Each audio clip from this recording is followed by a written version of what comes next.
కీర్తన 103:3 చూద్దాం ఒకసారి. ఆయన నీ దోషములన్నిటినీ క్షమించువాడు, నీ సంకటములన్నిటినీ కుదుర్చువాడు. చాలండి. నీ దోషములన్నిటినీ క్షమించువాడు, నీ సంకటములన్నిటినీ కుదుర్చువాడు.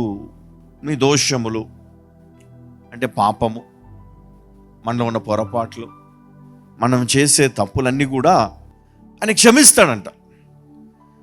ఇంకేం చేయగలడు ఆయన? నీ సంకటములన్నిటిని కుదుర్చువాడు అంటే వ్యాధులన్నిటినీ, ఈ సమస్యలన్నిటినీ ఆయన ఏం చేస్తాడంట? బాగు చేస్తాడంట. ఇది దేవుని స్వభావం, లక్షణం. ఆయన ఇంకొక మాట కూడా ఉంది, నిర్గమాకాండము 15:26 నిన్ను స్వస్థపరచు యెహోవాను నేనే. హల్లెలూయా. ఏమన్నాడమ్మా? నిన్ను స్వస్థపరచు యెహోవాను నేనే. చూడండి, ఇక్కడ స్వస్థత అనేది దేవుని చిత్తం. స్వస్థత అనేది మనం కోరుకున్నట్టు, మనం కావాలన్నట్టు, మనం కావాలనుకున్నప్పుడు అది మనం పొందుకోలేము. కానీ ఇది దేవుని చిత్తం. దేవుడు నీకు ఇవ్వాలనుకుంటే దేవుడు కోరుకున్నది ఒకటే, నీలో ఉన్న విశ్వాసం. దేవుడు నీకు ఇవ్వాలి అనుకుంటే తప్పకుండా దేవుడు నీకు ఇస్తాడు.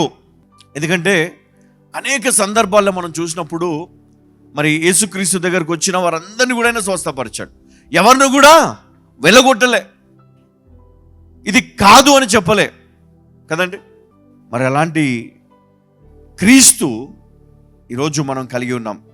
పరిశుద్ధ గ్రంథం ఇంకేమని సెలవిస్తూ ఉంది స్వస్థత గురించి అంటే, యెషయా గ్రంథము 53:5 కనుక మనం చూసినప్పుడు అక్కడ ఏమని రాయబడి ఉంది? ఆయన పొందిన దెబ్బల చేత మనకు స్వస్థత కలుగుచున్నది. ఎందుకంటే మన స్వస్థత కోసము యేసుక్రీస్తు వెల చెల్లించాడు. సిలువ పైన ఆయన పొందిన దెబ్బలు మన ఆరోగ్యానికి పునాదిగా మారింది. ఆయన పొందిన గాయములు మన స్వస్థతకు అది పునాదిగా మారింది. అందుకనే లేఖనం ఈ విధంగా సెలవిస్తూ ఉంది. ఏమని? ఆయన పొందిన దెబ్బల చేత మనకు స్వస్థత కలుగుచున్నది. 1 పేతురు 2:24 కూడా మనం ఒకసారి చదువుకుందాం. ఆయన పొందిన దెబ్బల చేత మీరు స్వస్థత నొందితిరి. హల్లెలూయా, హల్లెలూయా. మార్కు సువార్త 9:23 కనుక మనం చూసినట్లయితే, నమ్ముట నీ వలనైతే నమ్మవారికి సమస్తమును సాధ్యమే. యేసుక్రీస్తు చాలాసార్లు ఏమన్నాడంటే, నీ విశ్వాసము నిన్ను స్వస్థపరచెను. ఎవరి విశ్వాసం అంట? చెప్పాలి, ఎవరి విశ్వాసం? నీ విశ్వాసం. ఇప్పుడు దైవజనుడు ప్రార్థన చేస్తాడు. ఎంత ప్రార్థన చేసినా, యేసుక్రీస్తు ప్రార్థన చేస్తాడు, ఎంత చేసినా నీలో కనుక విశ్వాసం లేకపోతే ఏం జరుగుతుంది? విడుదల రాదు. ఇప్పుడు చూడండి, శతాధిపతి తన దాసుడు పక్షవాతం చేత బాధపడినప్పుడు ఆయన ఈ క్రీస్తు వద్దకు వచ్చాడు. ఏమని అడిగాడు ఆయన? అమ్మా, నా దాసుడు ఈ రోగముతో బాధపడుతూ ఉన్నాడు, నువ్వు మాట మట్టుకు సెలవిస్తే చాలు ప్రభా, నా దాసుడు స్వస్థత నొందుతాడు. హల్లెలూయా. ఈ విశ్వాసం కావాలంటే క్రైస్తవులకు మనము ప్రార్థన చేస్తే ఖచ్చితంగా ఒక వ్యక్తి, అనారోగ్యంతో ఉన్న వ్యక్తి స్వస్థత పొందుతాడని నీవు విశ్వాసంతో ప్రార్థన చేస్తావు. కానీ ఆ వ్యక్తి కూడా అదే విశ్వాసము కలిగి ఉండాలి. యేసుక్రీస్తుకి ఎంత శక్తి ఉంది కదా. మనందరము పరిశుద్ధ గ్రంథంలో ఉన్నటువంటి అనేక లేఖనాలను ఆధారం చేసుకొని క్రీస్తు స్వస్థపరుస్తాడు మమ్మల్ని కదా. అనేక అద్భుతాలు ఉన్నాయి, అనేక సందర్భాల్లో ఆయన ఈ కార్యాలు చేశాడు. నా రోగం కూడా తీసేస్తాడు, నా సమస్య కూడా నేను తీసివేస్తాడు. ఎందుకంటే పరిశుద్ధ గ్రంథం సెలవిస్తూ ఉంది, ఆయన పొందిన దెబ్బల చేత మనకు స్వస్థత కలుగుచున్నది. ఆయన పొందిన దెబ్బల చేత మీరు స్వస్థత నొందితిరి. నిన్ను స్వస్థపరచు యెహోవా నేనే.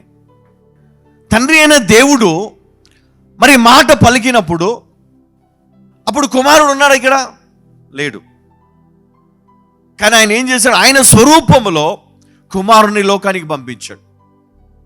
మరి ఈయన స్వస్థపరచడము ద్వారా, అనేకులు విడుదల నొందడం ద్వారా మనకు అర్థమైంది ఏంటంటే, తండ్రి కుమారుడు ఒకటే. ఎందుకంటే పరిశుద్ధ లేఖనాల్లో మరి ఆయన ప్రవక్తల ద్వారా మాట్లాడిన మాటలు ఏమని? నిన్ను స్వస్థపరచు యెహోవాను నేనే. యేసుక్రీస్తు అనేకులను స్వస్థపరిచినప్పుడు అప్పుడు ప్రజలకు అర్థమైంది ఏంటంటే, ఈయన నిజమైన దేవుని కుమారుడు, ఈయన క్రీస్తు, ఈయనే మెస్సయ్య.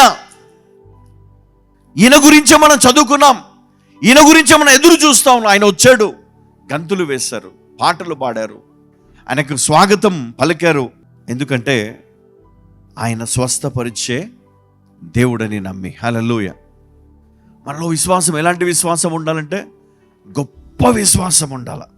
ఎందుకంటే విశ్వాసమే కీలకం అని పరిశుద్ధ గ్రంథం సెలవిస్తూ ఉంది. విశ్వాసము కీలకం. ఎందుకు అంటారా? చూడండి, ఈ అద్భుతం జరగడానికి మన విశ్వాసము చాలా ప్రాముఖ్యమైనదంట. చాలా ప్రాముఖ్యమైనది. ఎందుకంటే నీ విశ్వాసము నిన్ను స్వస్థపరచునని యేసుక్రీస్తు పలుమార్లు పలికాడు. మార్కు సువార్త 9వ అధ్యాయం 23వ వచనం ప్రకారం, నమ్ముట నీ వలనైతే నమ్మువారికి సమస్తమును సాధ్యమే. నమ్ముట నీ వలనైతే నమ్మువారికి సమస్తము సాధ్యమే. హల్లెలూయా. అంటే ఈరోజు ఒక సమస్య నీ జీవితంలో పోలేదు, దాన్ని నువ్వు సాధించటం లేదు అంటే దాని అర్థం ఏంటంటే నీ విశ్వాసము సరిగా లేదు కదా.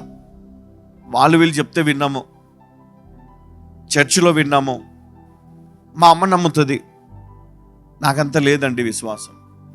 లాజరు చనిపోయినప్పుడు లాజరు సహోదరులు ఇద్దరు కూడా ఏడుస్తున్నారు. అప్పుడు యేసుక్రీస్తు తిరిగి వచ్చిన తర్వాత ఆయనతో ఏమన్నారంటే, అయ్యా నువ్వు ఇక్కడ ఉండుంటే నా తమ్ముడు చనిపోయేవాడు కాదు, లాజరు చనిపోయేవాడు కాదు, నువ్వు ఉండుంటే. ఇప్పుడు చనిపోయాడు అంటే ఇంకా అక్కడతో అయిపోయిందని వాళ్ళు అనుకున్నారు. కానీ యేసుక్రీస్తుకి ఎంత సామర్థ్యం ఉందంటే చనిపోయిన